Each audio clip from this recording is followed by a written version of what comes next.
Stage 3, Falling in Love. Blindsided by Callum, Ginger found his character a fascinating paradox. He was a contradiction in human form, a puzzle she was eternally eager to piece together. His physical appearance was as intriguing as his personality. Slim-built with a sprinkle of freckles across his pale skin, Callum was a study in contrasts. His hair, a fiery match to Ginger's, framed a face that could shift from boyish charm to intense focus instantly. There was the little boy, giddy over the Ice Age cartoon, and the passionate man, transforming concepts into mouth-watering experiences. He was a quintessential yard man, grooving to dancehall beats on Uptown Mondays. Ginger started in his living room. Joint behind his ears, clad in a white t-shirt and joggers, he'd focus intently as Ginger wound on him, his slim frame swaying haphazardly to the rhythm. Hidden beneath this exterior was a thoughtful nerd, eager to discuss anything over coffee. Callum was her full package, a shoulder to cry on, a source for forehead kisses, or the space for Ginger to be alone. He was the male version of herself, and it was an experience that she would have never imagined she would have had in her lifetime. The theory of twin flames was proven for these two. They were both born under the same astrological sign, their birthdays only a day apart.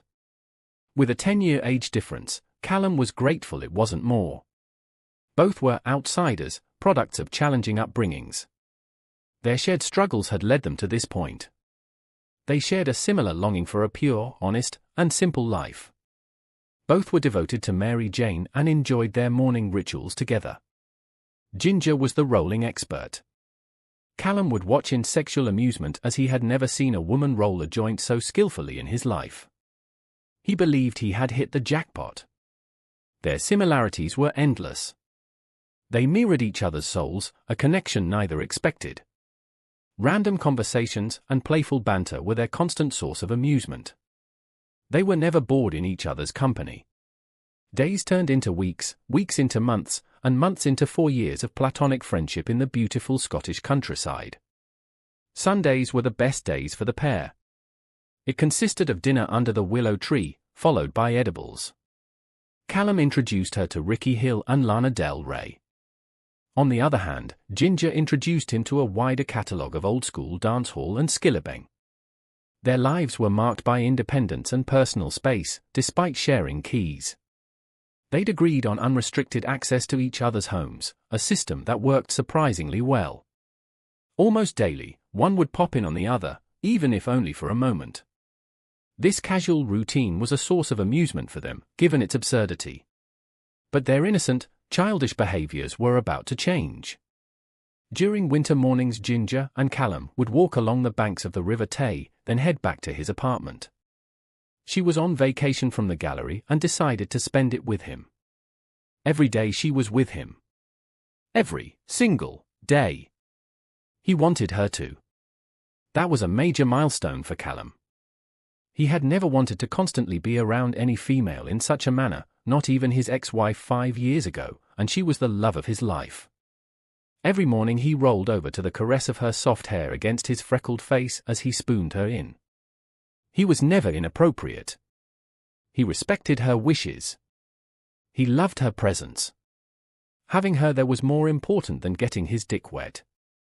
Although he would pop off in his office at work. The thoughts of the sporadic moments when Ginger would give him fellatio in the most random places always did it for him.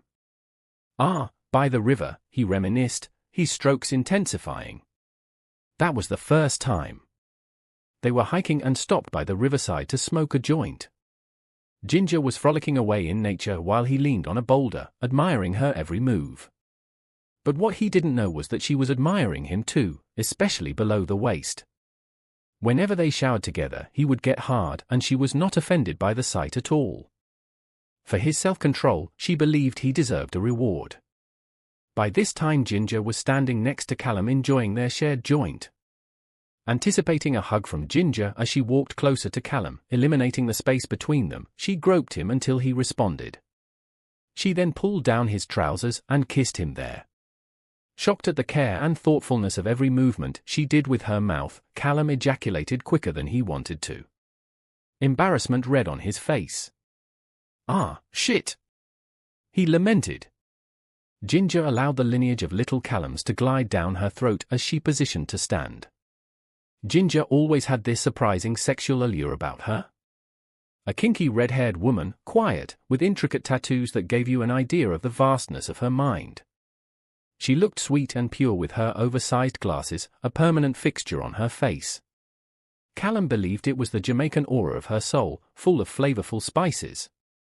Ginger brought him back from his thoughts with a kiss, then held his waist and turned him gently to face the rock as she told him to relax his frame against it.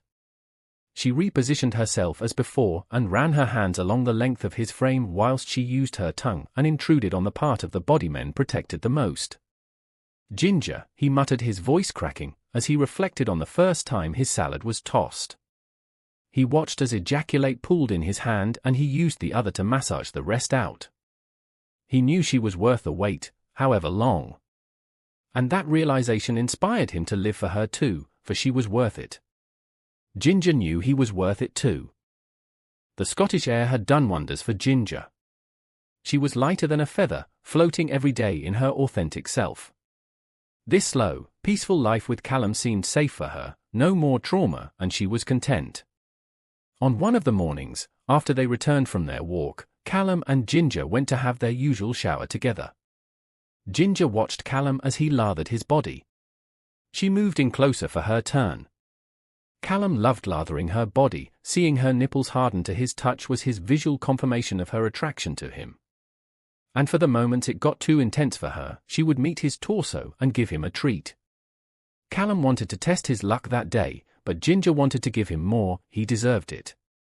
Instead of going on her knees, Ginger surprised her man and bent over. Callum watched as she positioned in front of him and spread her ass cheeks, giving him full view and access. His drought finally came to an end.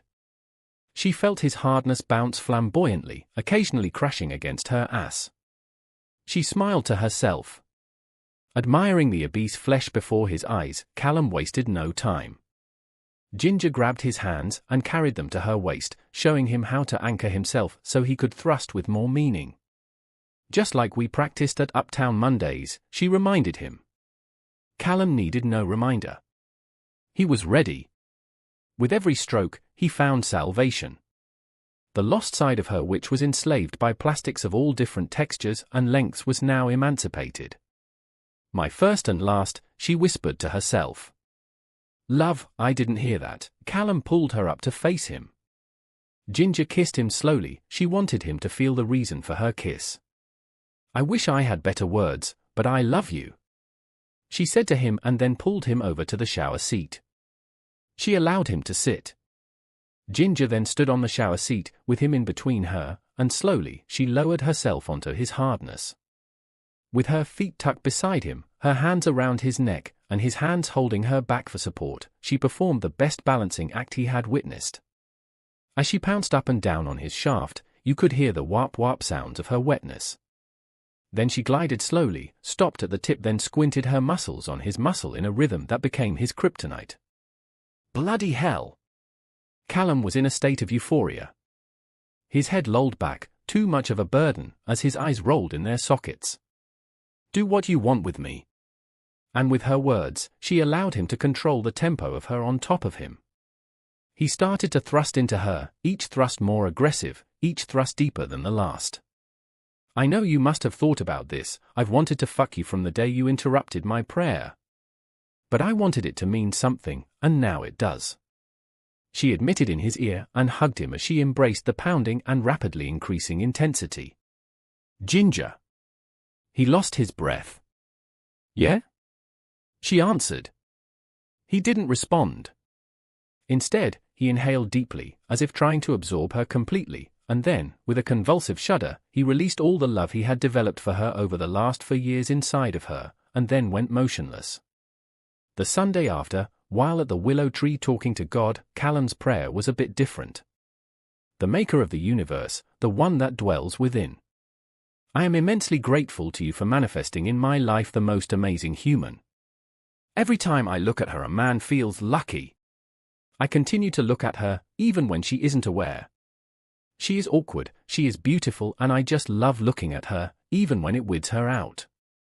I don't know what this feeling is, I have never experienced it, it is more profound than love. I want to hold on to it, in this lifetime, and the next. I have never felt so normal and free to be myself. I want to be the change in her life that she has been in mine. I want to be in her presence forever. God, I want to marry her. Put a word in for me, please. Tell her I am a good man. Tell her me a beg. Ginger giggled at the knockoff accent. Tell her I love her, and it ain't no fool love shit. Tell her the love I have for her is more of a sixth sense rather than a feeling. Tell her I want to learn to love her in the way she wants me to. Tell her I want her to be my wife, my partner, my best friend, in this realm and every other that exists. Callum clumsily went on his knees and produced a moonstone diamond ring to the girl he never knew he needed. And there they were, two incomplete souls, now feeling whole, sharing a blunt, while making plans for their future, under the willow tree.